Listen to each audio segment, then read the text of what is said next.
from Sneaker Tech Talk, back with another video today. For today's video, we will be taking a look at the Air Jordan 1 High 85 10-month wear test update on how these are holding up after nearly 1,500 hours of use.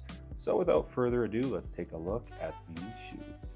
All right, so yes, it is winter now in Calgary, Alberta, and I have still been wearing these shoes through the rain, sleet, or snow. For the last 10 months, I have been wearing these. I actually wore these today for about 2 hours to run some errands and to go to some appointments for my kids. And yes, I've seen the comments, don't you know there's winter boots? You know, you can wear winter boots in winter. You're missing the purpose of these videos. I want to see on how these shoes hold up, regardless of the conditions that you put them through. Whether, like I said, it be rain or snow or summer, you name it. I want to see how they hold up. You know, the brand has really been preaching that this is some of the better leather quality that they have been able to give us. So I want to see on how they hold up to a year's worth of wear. I'll probably do videos unless you guys want to see more videos after that 1 year mark. But without further ado, let's take a look at how these are holding up. So as always, starting with the outsole on this pair right here, we are getting a lot of star loss at the toe now. As you can see right here, a ton of star loss there, and right here on the lateral side here, there's a bunch of stars missing. So that is kind of regular for, you know, wear and tear on your shoes. A little bit here on the medial side as well. As far as heel drag, really not a ton at the back of the shoe, surprisingly, for, you know, 1,500 hours of use. That's the right shoe. On the left shoe, yeah, more of the same. A lot of star loss right here at the toe, and a bit more on the lateral and medial side. So more or less pretty much a mirrored image of one another on the outsoles, and then not a ton, maybe a little bit right here of heel drag at the back of the shoe. But overall, this outsole is definitely holding up rather nicely. I've been wearing these a ton, and honestly, the outsole is holding up rather nicely on this pair of High 85. So sound off in the comments if you guys have been wearing yours and how the outsole is holding up. But on my pair, they are looking nice still. Now moving your way up to the midsole. Obviously, this is a white midsole. You can see a lot of dirt and kind of grime right here and wrapping around the back of the shoe to the medial side. Obviously, the leather is pretty dirty right here. I did just wear these a couple hours ago. And the same goes for the midsole on the right too. The stitching is rather dirty as well. Like it's kind of like an off-white now on the midsole. So obviously, you know, a ton of wear and tear, but all things considered, I think this midsole is holding up rather nicely. I've put these shoes through the ringer. Like I've worn them everywhere. All of my vacations I've been on, everywhere I've gone. Like I said, even today, it was very slushy and snowy outside, and I did have them on feet. But the midsole is dirty, but it is really easy to clean. You know, a little bit of elbow grease, some soap, or Jason Mark cleaner, and these will be pretty clean once again. But sound off in the comments on how your midsole is holding up on your pair.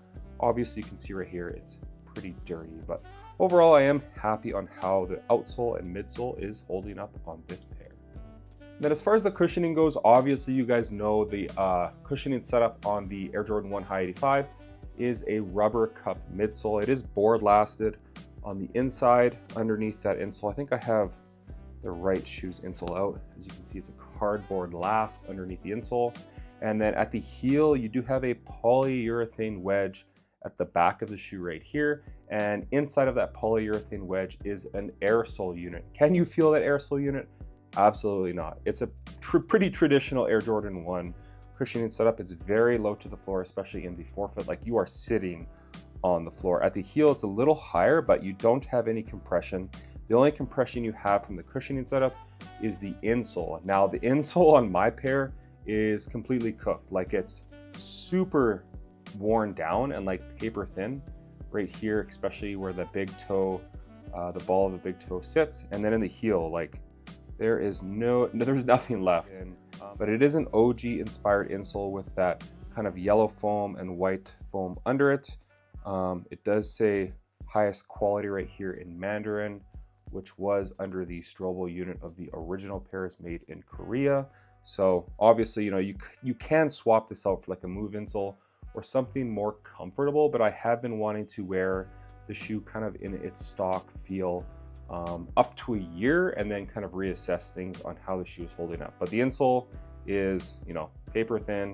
It's absolutely cooked, and yeah, not very comfortable underfoot. Now, as far as the materials on how they are holding up, the materials are starting to fray a little bit, especially the cuts of leather like right here. You can see, the materials are fraying a bit. The same goes on this side right here. This cut of leather is rather thick. The red leather is really nice. I will say that it creases really nice. It's a really nice cut of leather, and it's a lot more soft, especially when it breaks in. The black stuff is very firm, and even with 1,500 hours of use, it's still rather stiff. Obviously, you can see all the crease marks right here. The toe box is very creased up, but that's what you can expect from a shoe that's basically been a beater all year. And you can see right here, you kind of grab the leather, it does crease up nicely. The red stuff is very nice. The black stuff is a lot more thick and just, not the most comfortable on foot. That's the left shoe. The right shoe is more of the same as far as the toe box, looking really nice in hand and on foot when they are worn. Not a ton of fraying on the leather here on the right shoe, but there are some scratches throughout, like right here. There is a little scratch. On the medial side, there's some blemishes and marks. That's what you come to kind of get on your shoe after this many hours of use. And keep in mind, I did have a piece of glass penetrate the outsole right here, so I did have to pull that out, but the upper is holding up rather nicely on my pair. It's not separating really at all on any point. So the durability of the shoe is like second to none as far as Air Jordan 1s go, because I've worn pairs of Air Jordan 1s in the past for like 50 to 100 hours of use, and they're absolutely thrashed. And this pair is still looking rather nice, a quick clean, and these are going to look like they've not barely been worn, but they'll just be a lot cleaner than they currently are. One thing I will say is that Wings logo has held up amazing. Like, it's not coming off at all. They did a fantastic job on that stamp right here. Same goes on the left shoe. A great job on the Air Jordan Wings logo. As far as the tongue goes, it is still nicely padded. It is more of an OG material on the tongue. You have the Nike Air with the swoosh at the top of the tongue, and then all of that jargon at the back. So holding up rather nicely as far as pretty much all the materials go. On the inside, the stamp is still there, the 10.5 240912 XC. And then here is the size tag label right here. I did get this pair from Backdoor Bottega over in Italy from Marco. So huge shout out to the crew over there. I did get these right in February, and I've basically been wearing them ever since, like non-stop. But materials, the tongue, the interior of the shoe is holding up nicely. No rips or tears at the back, sliding these on and off so many times. These are holding up really nicely. And I do want to go over the fit of the Air Jordan 1 High 85. I do like my shoes to fit really snug on court and off court. The same goes for these guys right here. The toe box is very tapered right here. It's not very bulbous at all. It's very snug on foot. My toe in a 10.5 is basically right here at the end of the shoe. Not quite touching the end of the shoe, but it's like a 1-to-1 fitting shoe. Now, I go with a 10.5 in all of my Air Jordan 1s, whether it be high 85s, lows, low 85s, low OGs, high OGs, you name it. I'm a 10.5 because I do find the high OGs fit a little bit more roomy, but I do stick with the 10.5 across the board. I'm typically a size 11 in all of my Air Maxes, but with my Air Jordan 1s, I go down to a 10.5, and I just really like that snug and secure fit. And that's exactly what I get here in the high 85.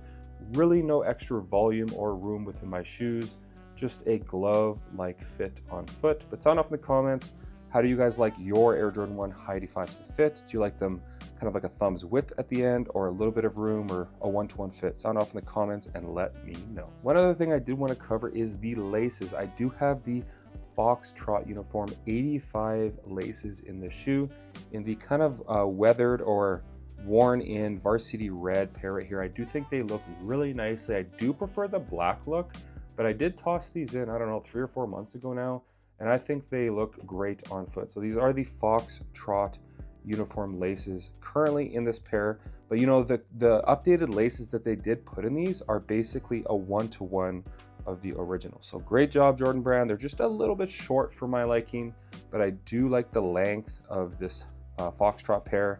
They are very easy to wear and they just look really nice and weathered. So I do enjoy the look with the red laces currently. So that's going to do it for today's video on the Air Jordan 1 High 85 in the band colorway 10-month update. You know, I have been wearing the Chicago lows nonstop as well. As you can see, the toe box is very creased up. A little bit of a scratch right here. You know, the red is rubbing off onto the white. This is another pair that I will be doing a series on moving forward month after month on how they're holding up. Just a great pair that the brand did bring back. I do prefer the 85 cut, but honestly, getting these back in the low OG does remind me of the 2016 pair, which I did have. You know, just a very comfortable, great looking shoe and just so easy to wear with everything. Another really nice pair, but we will continue the series on the band 85s for another month or two and get these to a year and see how they're holding up. Overall, I am very, very impressed on how they're holding up thus far. But like I said, that's gonna do it for today's video. As always, if you guys could like, comment, and subscribe, that would definitely help the channel out a ton. And check out my Instagram over at Sneaker Tech Talk, as it is an extension of my YouTube channel with all my pickups, basketball footage, and nostalgia as a whole. As always, thanks for watching today's video, and until next time, peace.